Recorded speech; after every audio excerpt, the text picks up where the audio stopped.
He has Queen of Pain or Viper or something like that, and he runs the opponent over. Or TA is another hero of his. The odd one out is where he plays Dragon Knight, but it's never Dragon Knight versus Quap or Dragon Knight versus Shadowfeet where he's expected to lose. They will not draft him into that. So if they pick DK, it's where they feel like he can get away with it. All right. Yeah, something to keep a lookout for when we go into the draft here.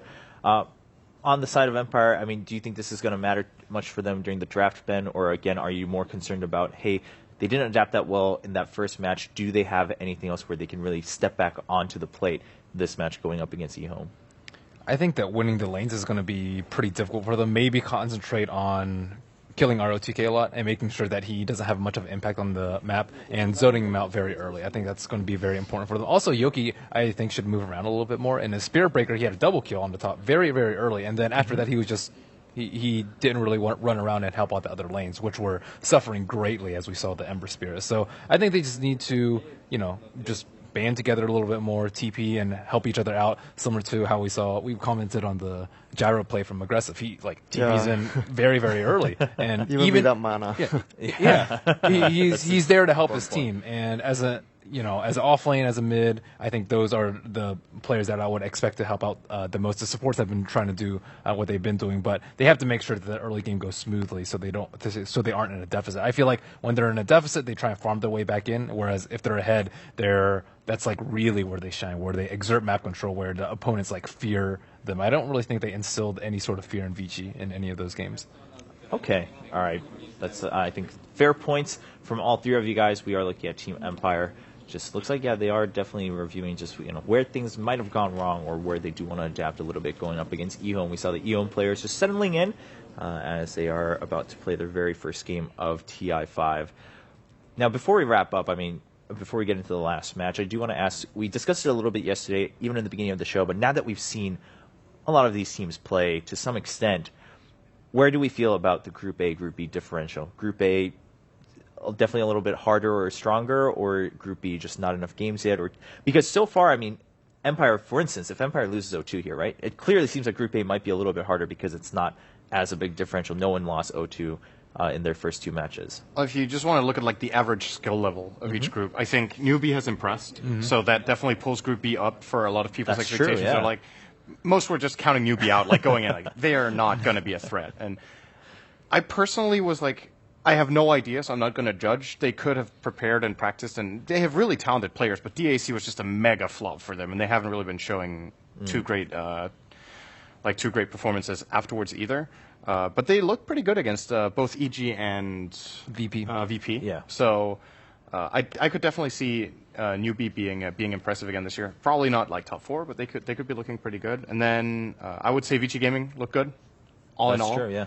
So for me, I still think what I thought in the start. I said the groups are even. I personally think that is the case, or as close as you get. Right on. Winter, were you more impressed by Vici and Newbie, just like Syndrome was? I think I remember I said that Group A was slightly stronger, but Newbie, because they are doing far better than expected, so I guess at this point it's more or less even. Group A and Group B, they are as tough as the other group. Right on. Ben, what about you? Specifically, let's talk in Group B. We've talked about Newbie and Vici a little bit, but EG, perhaps not as strong of a showing that people respect. We were talking about the drafting phase. We're not exactly sure what the reasoning there was of giving up the Lesh 2 times in a row. Where do you think EG is right now? I think their performance has been a little suspect, dropping a game versus Newbie, but at the same time, I still think their skill level and skill ceiling is really, really high. So I don't really doubt how far they'll go into the tournament.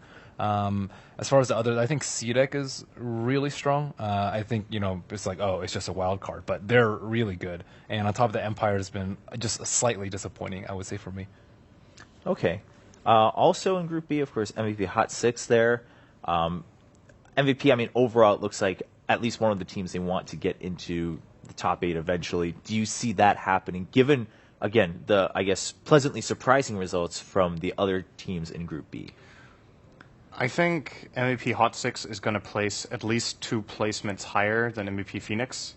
But then the question for me is it going to be 12-10 or is it going to be 10-8? That's kind of where they are right now for me. Or actually, maybe arguably, MVP Phoenix could even be among the 3 bottom teams right now. It's a little hard to say with this little tape on them, but if an MVP team brings home a top 8, it's MVP Hot 6. I'm fairly confident already with what I think so, but I want to put an extra point on Phoenix where they have much more motivation because it's March last TI. He's going to Army, so I wouldn't count them out. They might pull out a surprise for us. That's true. I mean, I like that you bring that up because when it's a tournament like TI and that's kind of on the line where you know he's going to retire, I mean, that's kind of the joke, right? Like, some players say they're going to retire, they return, but if he has to go to the military for 2 years, chances are we're not seeing him play at least. Again, maybe he returns to coaching or something like that. But in that case, yeah, that could be a complete motivational factor. Maybe Phoenix pulls something out that no one ever expected. So that will be interesting. We will get to see Hot 6 tomorrow on the mainstream, so that's a little bit of a primer. But for now, we are going into our very last match. The last best of 2 for day 1. It will be Empire versus eHome. Kicking this off, Empire is on the dire side with eHome on Radiant. So we'll have to keep an eye out. I mean, specifically, of course, for eHome, as we've been mentioning, what are they going to do for the mid lane? That matchup, how is Empire going to react to that if they have a chance at all? And Empire, how are they going to adapt from their performance earlier? This is eHome's first series, yeah? Yes. So that would mean they have 3 games on one of the next days. Yes, it sounds accurate. I'll have to double check while we go through. Or What, wait, no, no. they No, have they 1, don't 2, have 2, to. 2, Yeah, because everyone has 1, 2, They're 2, one 2, of the yeah. teams that only plays 1 game a day. Yeah. Never mind. Yeah, of course. So, yeah, this is their debut. I'm very curious to see their drafting more than anything. I think their eHome playstyle is pretty defined. As Winter said, what ROTK shows up today? Is it Feast or Famine? I really like the comics at DAC. That was hilarious. Did you actually get the English ones? Yeah, we have. Yeah.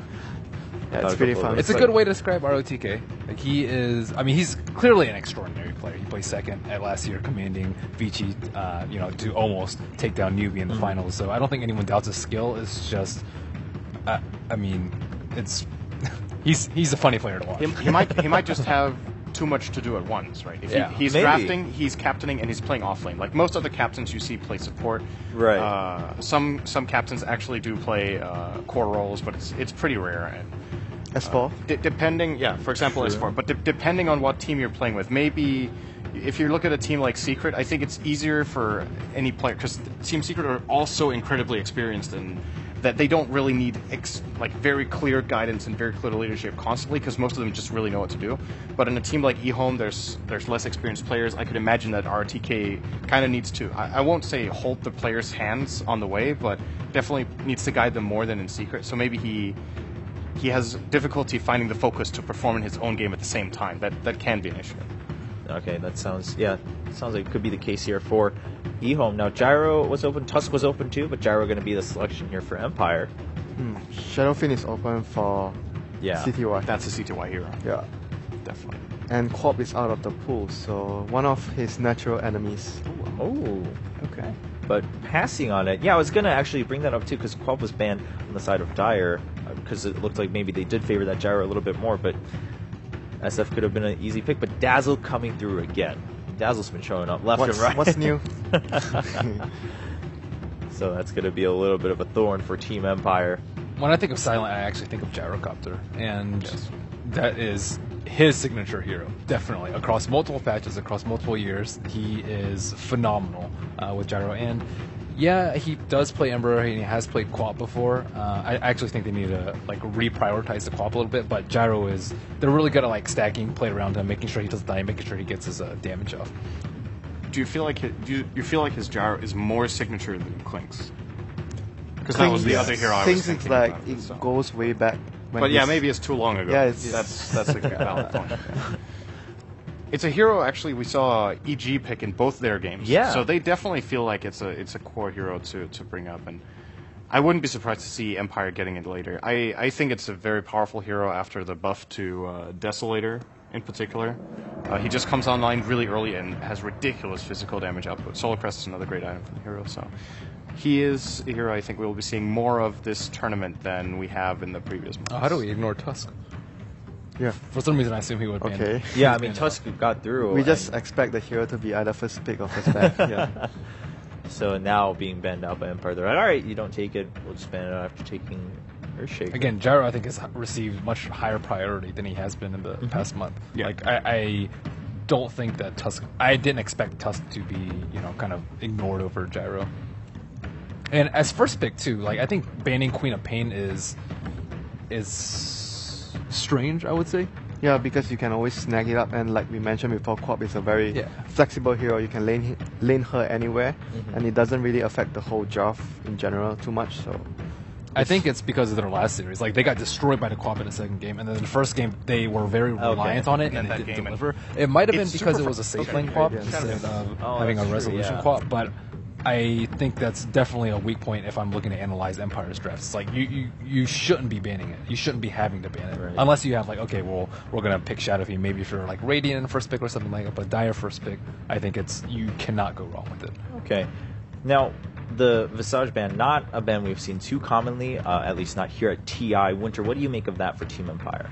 Might be actually something that they, in the past eHome games that they prefer to pick the hero a lot. But in general, it's obviously weird to actually ban that hero. Like, it used to be picked a lot with Drow, but because of the nerf recently, teams have been not favoring that combination of heroes much more. Alright, well, we'll see. Maybe just a result of their preparation a little bit. And then Storm ban. Going by pretty quick for eHome. Looks like they had their mind set on the Bloodseeker. I'm actually surprised we haven't seen any Drow this tournament. She's still like okay strong with Visage, clearly not as strong as before, but I think it's like it has been met with a few like losses here and there. But I think like if you see them pick like Ember for example, I think you can just punish really hard with the Drow Ranger, and you can just dominate your lanes really easily. Because I mean, a lot of the games that we've seen is just like, oh wow, 10 minutes, this lane's just gotten out of control, and it's almost impossible to come back from. Yeah, I mean, but then again, maybe that's something that's going to develop over the week, right? Because you mentioned Ember, but Ember was not one we were expecting to see this often coming into TI5. So maybe we'll see that develop as teams start to study each other's tapes after day one. So what do Empire usually pick for a solution? It's generally semi-core that can actually deal damage later.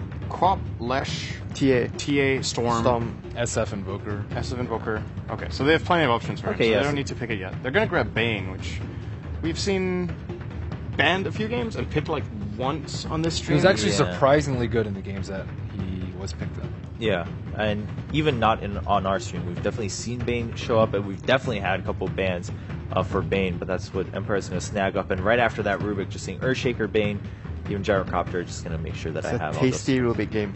Yeah. There's some good steals. As far as synergy with their own team, I don't see a very... Like, it's good with Static Link, Telekinesis, to be able to do that. And actually, well, with Blood Right, it's great, too. It's very easy to set up the Blood Right. The moment you lift, you just cast Blood Right, and you throw them into the center of it, and you actually can't escape. Even with a level 1 Telekinesis, it is enough, so... this pick tells a lot about what Empire wants to do now. Because it's going to be a more or less Earthshaker going offlane maybe, and Lina will be mid. Yep.